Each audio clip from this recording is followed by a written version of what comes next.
Assalamualaikum warahmatullahi wabarakatuh. Nama saya Erisa Aprenita Nasution. Saya ingin mempresentasikan UTS pemahaman peserta didik dan pembelajarannya.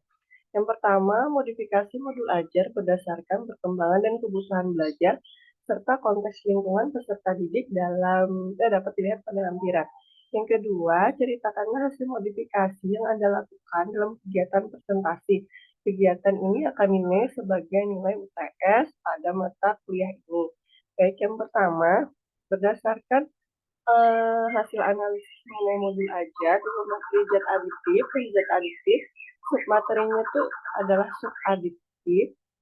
Adapun beberapa temuan yang saya modifikasi, yaitu yang pertama, di sini pada profil pelajar Pancasila, yaitu bernalar kritisnya, itu belum memulai pembelajaran afektif.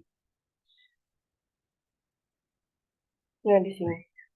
Jadi, sesudah direvisi pada modul yang telah dimodifikasi, sudah memuat pembelajaran afektif yaitu A3 penghargaan Paluing. Ini sesuai dengan tingkatan ranah afektif menurut taksonomi Krathong. Selanjutnya, ini pada CP, pada modul ajar terdahulu masih C1, jadi tidak bisa dijabarkan untuk tujuan pembelajarannya. Ini CP-nya masih C1. Nah, sesudah pada modul ajar yang telah dimodifikasi, CP itu sudah ditingkatkan jadi C4. Jadi untuk tujuan pembelajarannya bisa dijabarkan dari C1 sampai C4. Nah, selanjutnya yang keempat itu tujuan pembelajaran. Nah, di sini tujuan pembelajaran belum memuat konten dan konteks yang belum sesuai sehingga ada ditambahkan pada TP. Nah, tujuan pembelajaran juga belum ada aspek keterampilan, belum memberikan peringkat atau latar rumusan. Nah, pada modul ajar yang telah direvisi, sudah memperbaiki TP dan sudah memodifikasi aspek keterampilan menjadi level evaluasi dan reflektif. Nah, selanjutnya yang kelima, di sini asesmen diagnostik kognitif pretestnya. Di sini guru hanya membuat pertanyaan secara lisan kepada peserta didik. Nah, sudah dimodifikasi pada asesmen diagnostik sangat penting sebab dari hasil asesmen tersebut dapat mengukur kesiapan awal peserta didik dalam pembelajaran.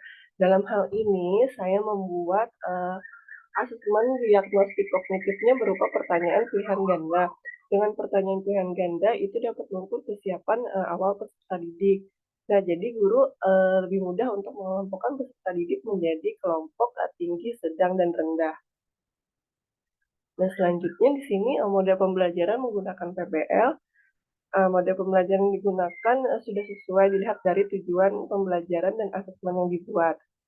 Nah, selanjutnya pada modul ajar ini belum membuat teaching at grade level, culturally responsive teaching, dan DAP. Hal ini dapat terlihat pada di sini yang pertama, guru tidak mengelompokkan peserta didik sesuai dengan kemampuannya. Di sini guru hanya mengelompokkan peserta didiknya secara heterogen. Yang kedua, LKPD asesmen formatifnya yang digunakan tidak membedakan perlakuan, yaitu sama antara kelompok satu dengan yang lainnya. Di sini tidak berdiferensiasi. Dan LKPD asesmen formatif yang digunakan selanjutnya ini pada modul ajar itu yang sudah direvisi itu sudah menerapkan teaching at grade level, culturally responsive teaching, dan DAP. Di sini bisa dilihat yang pertama guru mengelompokkan peserta didik sesuai dengan kemampuan awal yaitu tinggi, sedang, dan rendah.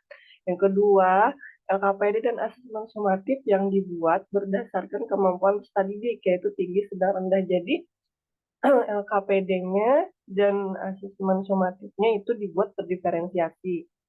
Selanjutnya, LKPD yang dibuat juga memuat culturally responsive teaching. CRT pada tahapan problem statement yang berkaitan dengan makanan khas Kalimantan Selatan. Hal ini digunakan untuk mempermudah peserta didik memahami permasalahannya. Selanjutnya, pada proses pembelajaran sudah menerapkan DAP. Terlihat dari perlakuan guru, terhadap setiap kelompok tinggi, sedang, dan rendah. Jadi yang tinggi itu hanya dicek sesekali atau menanyakan sudah atau belum. Nah, sedangkan yang sedang itu dibimbing cuma tidak terlalu intens, dan yang untuk kelompok rendah itu dibimbingnya sampai mereka bisa. Nah, di sini pada asesmen sumatif, guru juga sudah membedakan asesmen yang digunakan sesuai dengan kelompok tinggi, sedang, rendah. Jadi di sini guru juga melakukan asesmen sumatif berdiferensiasi, di mana kelompok tinggi itu menjawab pertanyaan esai 5, pilihan ganda untuk kategori sedang, dan rendah itu menjawab pertanyaan ya atau tidak.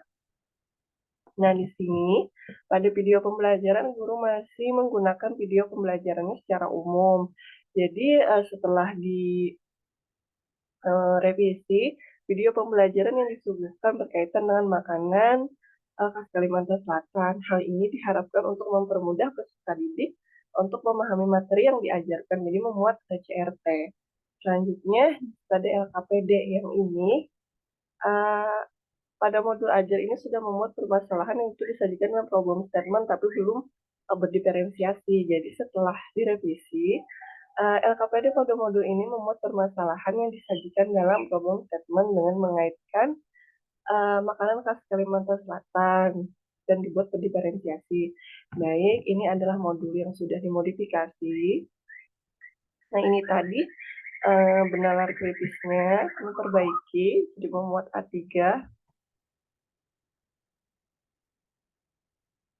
Ini target peserta didiknya, tinggi, sedang, dan rendah ini menggunakan mode pembelajaran PBL.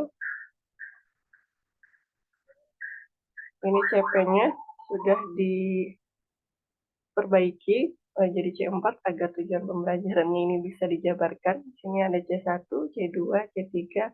Di sini P3 membuat psikomotor, terus ini C4. Ini pemahaman bermaknanya.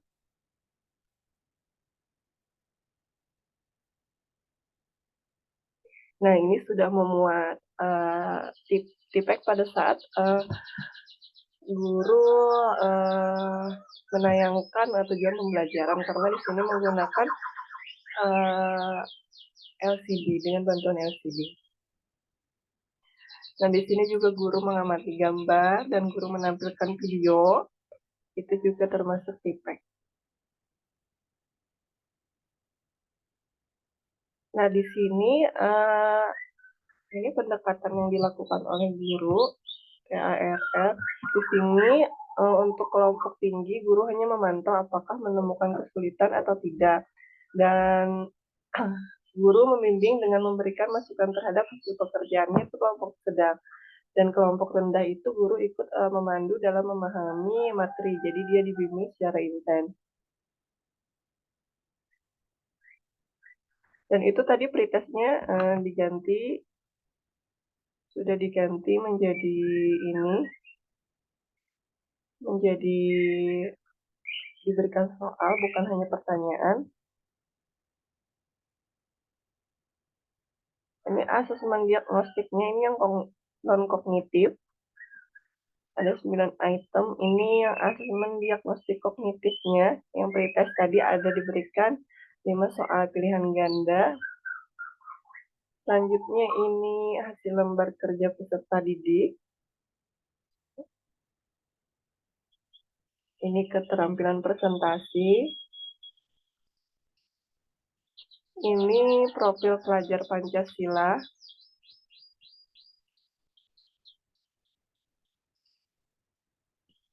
Penilaian teman sebaya. Ini asesmen sumatifnya tadi dibuat berdiferensiasi. Yang tinggi tadi 5 jenis soal esai, yang sedang 10 soal pilihan ganda, dan yang rendah itu memilih ya atau tidak. Ini rubrik penilaiannya untuk yang esai.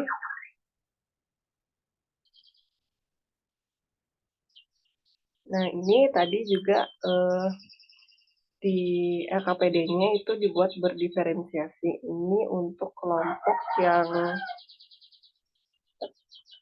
rendah. Ini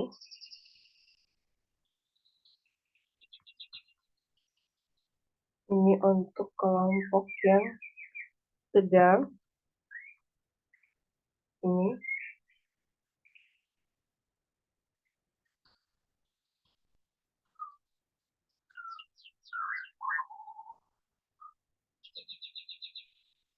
Dan ini untuk kelompok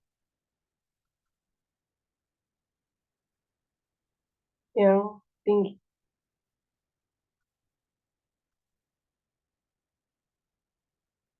Baik, sekian presentasi dari saya.